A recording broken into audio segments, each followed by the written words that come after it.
Alright, world. I'm going to start off with an amazing pitch. Just here it is. I know it's not much, but here it is. Totally blue skies, about 40 something degrees, I think.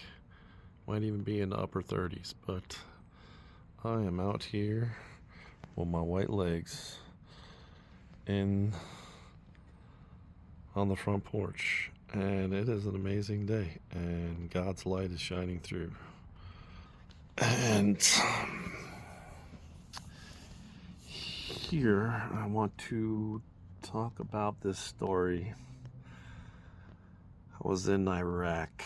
I want to say it was, I always say this by '04, like in double years, because usually whenever I was in Iraq, it was the start of one year and ran over into the next. So I was there for my second tour in '04, '05.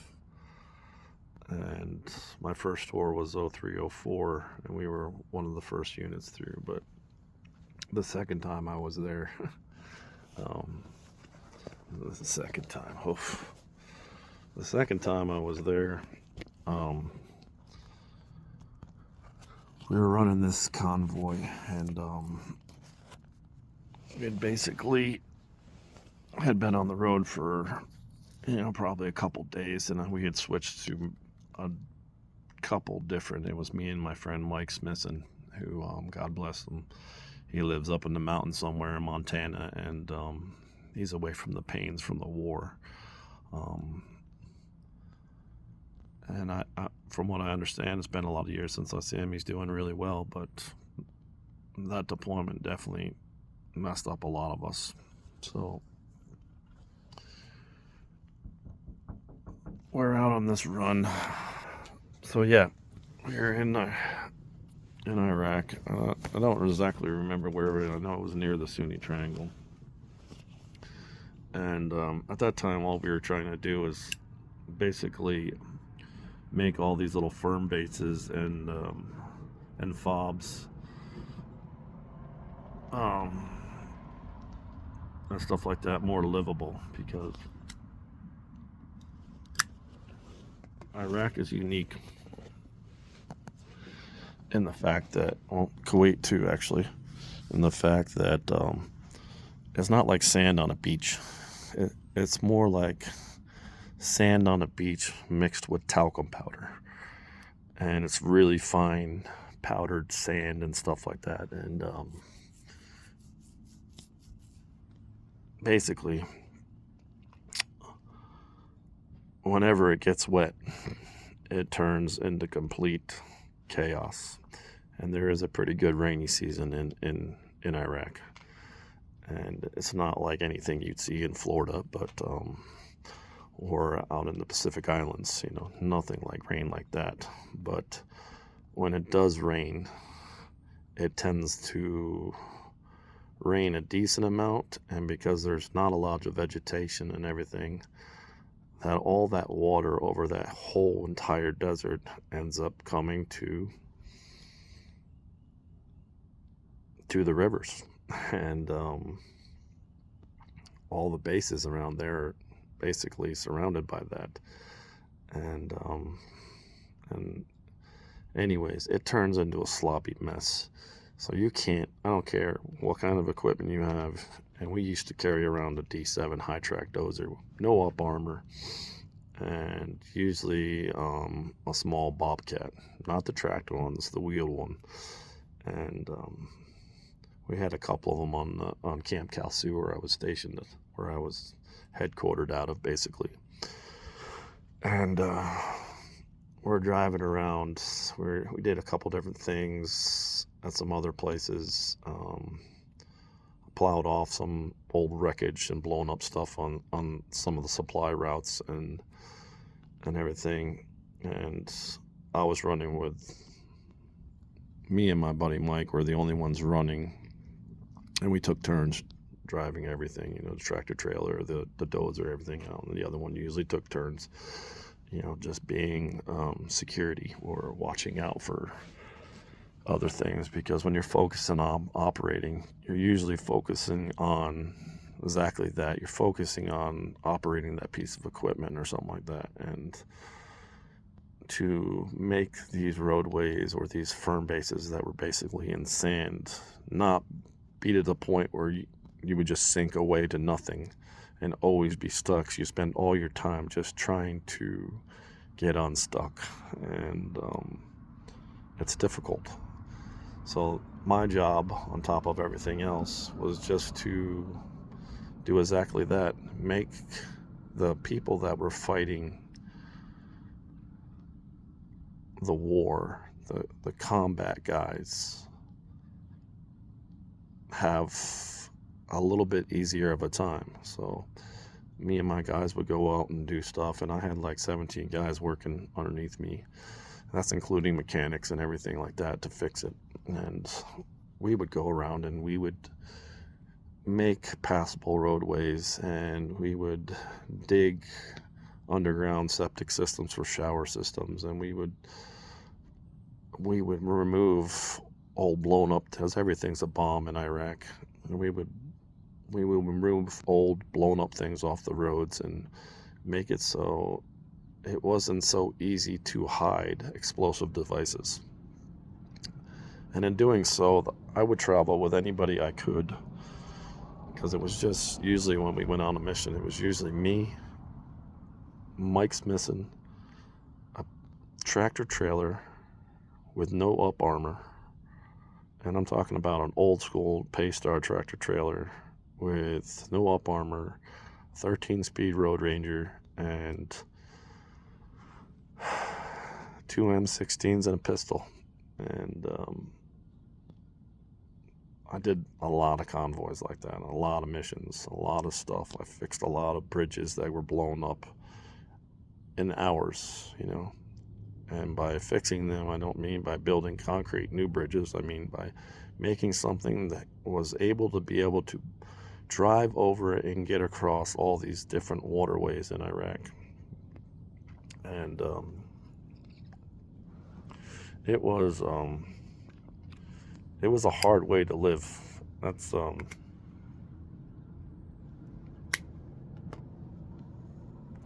7 days a week, 6-7 months solid of every day waking up and going to figure out how you can make somebody else's day better while your day sucks, and you get put in harm's way when you're always trying to make every warfighter's day better. And in doing so, maybe your day gets better, but there wasn't a lot of Seabees in Iraq compared to the amount of warfighters there were. And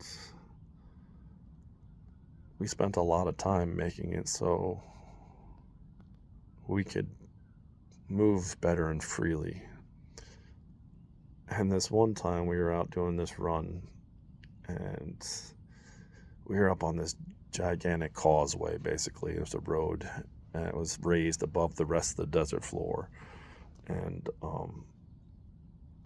there's lots of irrigation, not irrigation, there's lots of culverts running underneath this thing, probably like every 500 to 1,000 feet there was another one of these big culverts. And we had just, we were pretty tired, and we were out in the middle of nowhere. There was plenty of raised ground around us and stuff like that, and we were on a raised platform where you couldn't drive around if something blew up in front of you, and you couldn't do all that stuff because you would get more stuck and end up being more of a target. And we get this, you hear this humongous explosion, and what happened was they had packed one of these culverts. And now, when you imagine a normal road in the United States, 2 lanes wide plus the shoulder, and then put a culvert underneath that, big enough for a man to walk through, and some of them big enough for 2 men to stand up and walk side by side through these culverts underneath the roadway. And they would pack that thing full of explosives, and by explosives, I mean old used mortar rounds, 1,000-pound bombs, fertilizer made into plastic explosives, and all these other things. And they would stuff it full, and then they would set it off remotely, using a simple base station from the old phones you used to have in your house. Where it wasn't tethered to the phone, the main phone. You could just walk around, press a button, walk around, and after about 50 to 100 feet, you would lose the connection to the thing. But that's how they would set it off remotely, and all they would do is just call the base station with a cell phone from a distance. And so anyways, they did that. They blew up the road. It didn't go off completely. We sat around for probably 5 hours, just this big target. And we'd already been up for a while. We still had a lot more to go. And we're trying to make it to this little firm base where they need the Bobcat that I'm hauling on the back of my truck to fill HESCOs and everything like that to keep the fortifications up, because HESCOs are really cool, but the problem with them, as soon as you fucking set them on fire or you blow them up, all the sand just runs out of them. So you got to rip them down, clean the area, put them back up, and do it again. You can see how it's not a very good design. At the same time, it is a very good design.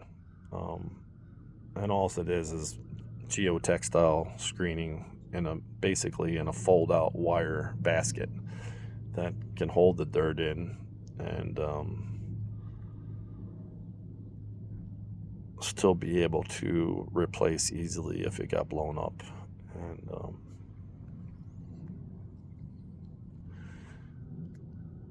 so we're hauling these. We got a bunch of those on the trailer. We got a little Bobcat we're going to drop off. We're sitting there waiting.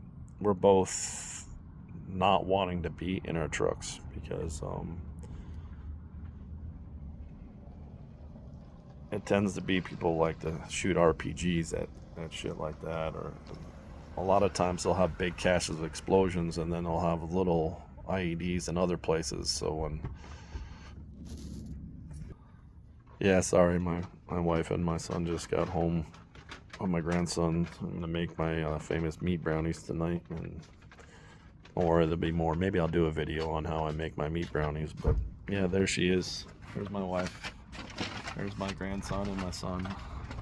Yeah, they're gonna go in, and I'm gonna go in soon when I'm done with this video and make dinner for them, because I enjoy cooking, all that good stuff. And if you realize this, none of this is edited or anything like that. I mean, not that I have the capability really right now to edit to any videos, but truly this is the way that it is. I don't really want to edit anything, and I'm not really doing this so people will like my videos per se. I'm doing it so people understand my journey through life and how I came to God. And back to the story, God bless. So eventually what happens is they try to lure you in or hold you into a place so they can figure out a way to use little counter things. And fortunately, nothing else happened. We waited a long time for EOD to get there. They ended up coming. We ended up moving over top of it and going on to our next. Not more than 5 minutes afterward that we're into a main city area, and you hear on the radio from the Marines that were escorting us, watch out for the man. Sorry, watch out for the guy in the man dress on the bicycle. It looks like he's wearing a vest. And as soon as that came over the radio, because I was running a driver then, I was looking out while he drove, and the next thing I know, the guy just blows up. And I see this in my dreams all the time. You have no idea what it looks like, truly, not from a movie, to see a man blow himself up to stop a convoy that is going to try to help other people from dying more. And he blows it up, and I just say over the radio, oh shit, oh shit. And as I get to that, they're saying, push on, push on. This guy's arm lands on the hood of my truck. Blood splatters everywhere. Mike downshifts and floors it through a turn that is really fast, a really slow turn, but we're taking it at a pretty good speed. We're doing about 40 or 50 miles an hour at this point, and you can't see that well anyways. And the D7 on the back, and we kind of tilt a little bit and then come back down, and literally another minute or so after that, everybody's just like, push on, we got to get to the firm base. We pull into this firm base, and I shouldn't say pull into it, we pull into the staging area outside this firm base, and there's high buildings everywhere around. And this gunnery sergeant comes running out, and he says, what the hell are you guys doing here at this time? And we were like, he's yelling at us. I'm trying to offload stuff so I can get this Bobcat off. And he said, you just showed up at RPG hour. They come up, and next thing I know, RPG comes flying by my head and hits a HESCO barrier and doesn't go off, thank God. Instead of just running and hiding, I just keep doing what I'm doing. Why my buddy Mike is got his scope, which he has mounted, his hunting scope from his rifle back home, he has mounted to his M16, and he's trying to dial in where these guys are popping up the chute. And because they didn't believe somebody like us needed something like that, but come to find out that it was good, because he actually popped off a couple guys that had popped up with RPGs again to shoot more at me. And literally saying, all I'm doing is delivering a piece of equipment so they have the means to protect themselves more. And they can't just open fire back into these buildings because, for one, the rules of engagement are much different. And they made it to the point where it didn't matter, because you got so scared that you didn't want to fire back on anybody, even if your life was in danger. And it was all the time. And if you did, you were going to have an after-action report and everything like that, and then you possibly get in trouble for defending your life. And I just remember not even trying to pull the ramps down that we had made for this trailer, and we had no ramps for it.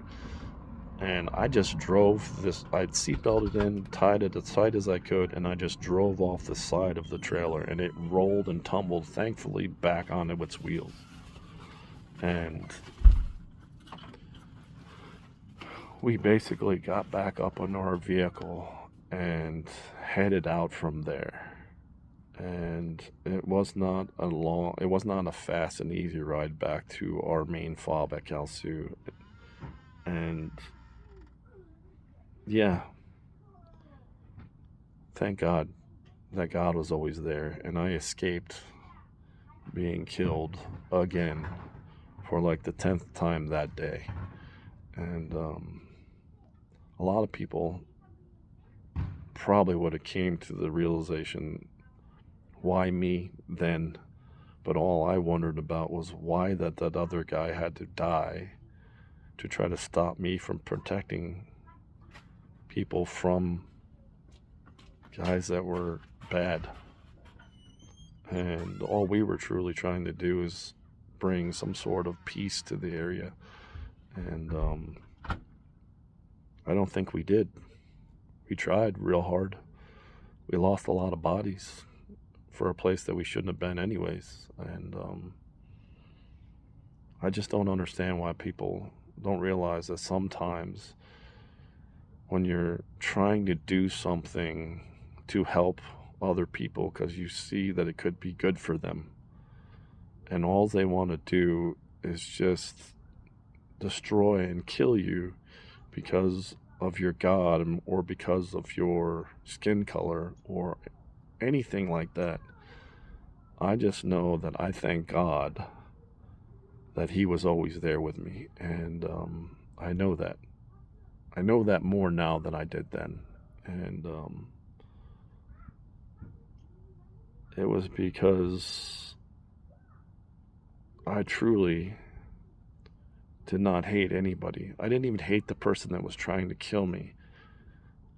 I was just trying to do my part to make it better for other people, trying to show a place that if they just stopped and looked at what we were trying to do, even though the original reasons why we went to Iraq might not have been of good reasons, we were trying to do better for them so they could have a better life.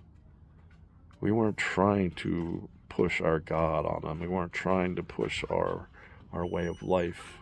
We were trying to push a way that they could use their life to make better. And my job was just to make sure that the people doing that were safe and comfortable as they could be. And yeah, God was always there. May God bless you all. Think before you act, if you can, and know that not everyone out there, even though they may be carrying guns, is out there to hurt you. And I think it'd be better. I think the world would be better if we thought about it more like that. Love and understanding always trumps hate and force. Because you really can't force anybody to do anything, especially if they were born free. And I was born free. And may God bless us all. One love, one race under Him. And for all you racists out there that want to hate, that's the human race. And stay strong. I'll talk to you later. Hope you understand what I'm trying to say here. Later.